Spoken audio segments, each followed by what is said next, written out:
ఓం నమ శివాయ. ఓం నమో నారాయణాయ.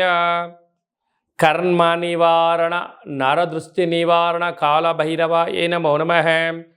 ఓం ఆంజనేయాయ విద్మహే వాయుపుత్రాయ ధీమహి తన్నో హనుమత్ ప్రచోదయాతు. హరి ఓం. మా ఛానల్కి స్వాగతం. చూస్తున్న వీక్షకులకు ప్రేక్షకులకు ప్రియ కాళభైరవ భగవద్బంధులకి స్వాగతం పలుకుతూ మమ్మల్ని ఎంతగానో ఆదరిస్తూ ఉండబడినటువంటి ప్రియ సోదరీమణులకు అందరికీ, సనాతన ధర్మ సంరక్షకులకు, జ్యోతిష్య అభిమానులకు స్వాగతం పలుకుతూ అందరిపైనను శ్రీ హనుమంతుడి స్వామి వారి యొక్క ఆశీస్సులు ఉండాలని కోరుకుంటూ ఆశీర్వచనం.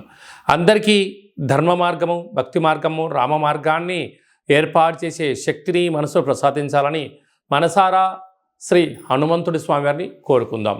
1వ తారీఖు 6వ నెల 2024 నుండి 15/6/2024 వరకు పుట్టినటువంటి వారందరూ కూడా ముందస్తుగా జన్మదిన శుభాకాంక్షలు. గతంలో వివాహం చేసుకున్న వారికి వివాహ వార్షికోత్సవ శుభాకాంక్షలు. 1/6/2024 నుండి 15/6/2024 వరకు గ్రహ గమనాలను ఒకసారి వీక్షింపచేద్దాం. మేషరాశిలో కుజుడు స్వక్షేత్రకారకుడు, వృషభ రాశిలో చతుర్గ్రహ కూటమి, రవి బుధ గురు శుక్ర సంచార స్థితి, శుక్ర భగవానుడు స్వక్షేత్ర సంచార స్థితి. రవి చేత గురు శుక్రులు ఇద్దరు గురుమౌఢ్యమి శుక్రమౌఢ్యమి జరుగుతున్న విషయం తెలిసినటువంటిదే. అలాగనే కన్యరాశిలో కేతు సంచార స్థితి, కుంభరాశిలో శని భగవానుడు స్వక్షేత్ర సంచార స్థితి, మీనరాశిలో రాహు సంచార స్థితితో ద్వాదశ రాశుల్లో గ్రహ గమనాలు ఈ విధంగా ఉన్నాయి.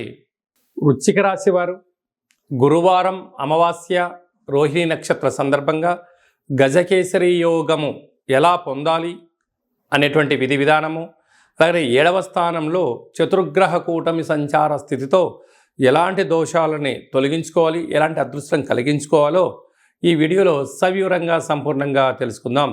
వృశ్చిక రాశిలో ఏ నక్షత్రాలు వస్తాయి అనగా విశాఖ నక్షత్రంలోని చివరి పాదం 4వ పాదము, అనురాధ నక్షత్రంలోని 4 పాదాలు, జ్యేష్ఠ నక్షత్రంలోని 4 పాదాలు కలిపితే వృశ్చిక రాశి. చాలామందికి పుట్టినటువంటి కాల సమయంలో డేటా ఆఫ్ బర్త్లు లేనటువంటి కారణం వలన పేరు యొక్క మొదటి అక్షరాన్ని అనుసరిస్తూ ఆ రాశిని తెలుసుకునే ప్రయత్నం చేద్దాం. తో, నా, నీ, నో, నే, నో, యా, యు అక్షరాల వారందరూ వృశ్చిక రాశి జాతకులే. వృశ్చిక రాశి యొక్క అధిపతి కుజ భగవానుడు. వీరికి అర్ధాష్టమ శని సంచార స్థితి కారణం వలన చిన్న చిన్న విషయాలకు ఆవేశము, కోపము, తగాదాలు, బంధువులు, మిత్రులు, స్నేహితులు అందరూ కూడా మీరు నావారు అనుకుంటూ ఉంటారు. కానీ ఎప్పుడూ కూడా జనాలు చాలా తెలివినటువంటి వారు. మీ భార్య అయినా, పిల్లలైనా, అత్తమామలైనా, సహ ఉద్యోగస్తులు తోటివారైనా మీతో అవసరం ఉన్నంత వరకు మాత్రమే వారు మీకు విలువనిస్తారు. బెల్లం ఉంటేనే చీమలు వస్తాయి, ఈగలు వస్తాయి అనేది ఎంత సహజమో మీ దగ్గర డబ్బులు, తెలివి, నాలెడ్జి మీదంతా వాళ్లకు ఉపయోగపడుతున్నంత వరకు మాత్రమే మిమ్మల్ని దేవుడు అని చెప్తారు. ఏ ఒక్క క్షణం మీరు వీటికి దూరంగా ఉండగలిగినట్లయితే ఇన్ని రోజులు నీ సహాయం పొందినవారు, ఇన్ని రోజులు నువ్వు దేవుడు అని చెప్పిన వాళ్ళు నిన్నే దయ్యము అని చెప్పి నిన్నే రాళ్లతో కొట్టే పరిస్థితి చాలా అధికంగా ఉంటుంది. కనుక ఏ రోజైనా వృశ్చిక రాశి జాతకులు ఒంటరి వారే అని చెప్పి గమనించాలి.